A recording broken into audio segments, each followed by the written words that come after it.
An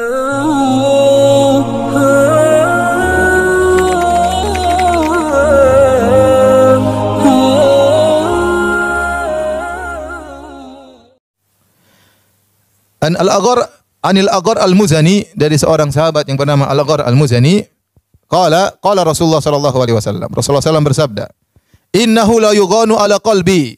Sungguhnya ada sesuatu yang mengganggu hatiku. Wa inni la astaghfirullah fi kulli yaumin mi'ata marrah. Ya. Ya, sungguhnya aku beristighfar kepada Allah setiap hari 100 kali. Tatkala Nabi mengatakan la yughan ala qalbi, ada sesuatu bermasalah dalam hati Nabi sallallahu alaihi wasallam, ya. Maka untuk menghilangkan masalah tersebut dari hati Nabi sallallahu alaihi wasallam, maka Nabi beristighfar kepada Allah Subhanahu wa taala, ya. Jadi intinya kalau Nabi gelisah, ada sesuatu yang tidak enak dalam hatinya, maka apa yang beliau lakukan apa? Istighfar. Dalam hadis yang lain, dalam hadis yang hasan dari Abu Hurairah radhiyallahu anhu, an Rasulillah sallallahu alaihi wasallam, Rasulullah SAW bersabda, "Innal abda idza akhta'a khati'atan nukitat fi qalbihi nuktatun sauda." Jika seorang hamba melakukan satu dosa, maka dibuatlah titik hitam dalam hatinya, ya, satu titik. Fa idza huwa naza'a wastaghfara wa taba suqila qalbuhu. Kalau ternyata dia berhenti dan dia beristighfar kepada Allah, bertobat kepada Allah, maka dihilangkan, dibersihkan titik hitam tadi. Wa in ada zida fiha. Kalau ternyata dia kembali lagi bermaksiat, maka ditambahkanlah titik hitam tersebut hatta ta'luwa qalbahu, sampai titik hitam tersebut akhirnya menutupi hatinya seluruhnya.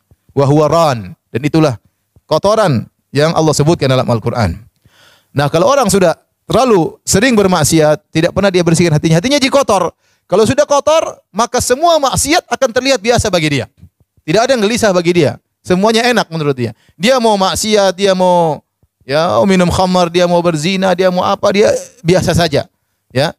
Kenapa? Hatinya sudah hitam. Hatinya sudah hitam. Oleh karenanya yakinlah bahwasanya setiap kita bermaksiat, maka pasti memberi kemudaratan, dan kemudaratan yang paling pertama adalah kemudaratan bagi hati kita. Ada titik hitam di hati kita. Semakin banyak titik hitam, maka semakin sulit bagi kita untuk mengenal kebenaran.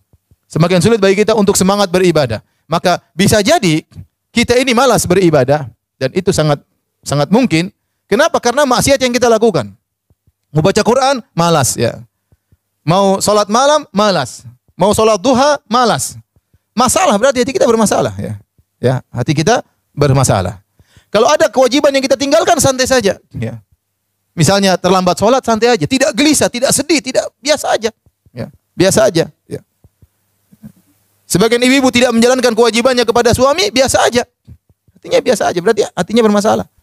Tidak menjalankan kewajiban kepada orang tuanya, kepada anak-anaknya, biasa saja. Ini ada masalah. Seharusnya kalau hati itu bersih, ya. Kata sebagaimana perkataan Ibnu Qayyim rahimahullahu taala, "Wallahi law annal quluba salimatun la taqatta'at asafan minal hirmani." Seandainya hati itu bersih, maka kalau ada perkara yang terhalang darinya, perkara kebaikan, tentunya hatinya akan terpotong-potong karena sedih. Seperti seorang biasanya dia sholat malam, tiba-tiba dia tidak sholat malam, dia gelisah banget. Kenapa saya tidak sholat malam? Ada apa yang saya lakukan? Kenapa Allah tidak bangunkan saya di malam hari?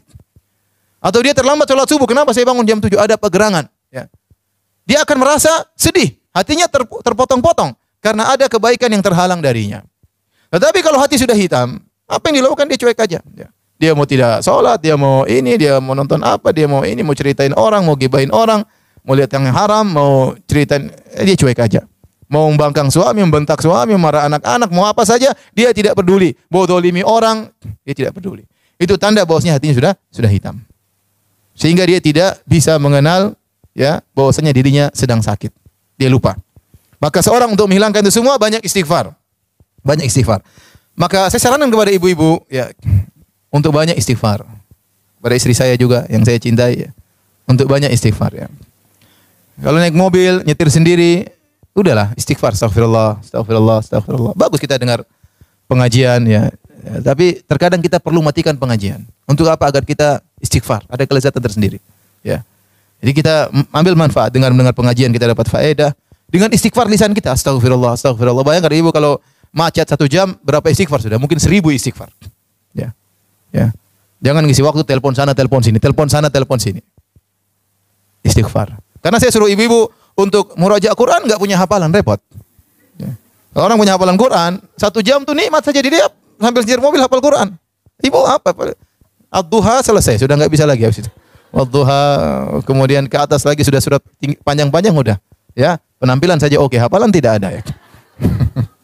Jadi panitia pengajian mantap. Punya hafalan? Enggak ada, Masya Allah. Enggak apa-apa, yang penting kan semangat dulu. Ya. Ya kalau enggak punya hafalan, enggak punya apa-apa ya udah istighfar. Lagi jalan di mobil, astagfirullah, astagfirullah. Ingat dosa-dosa kita.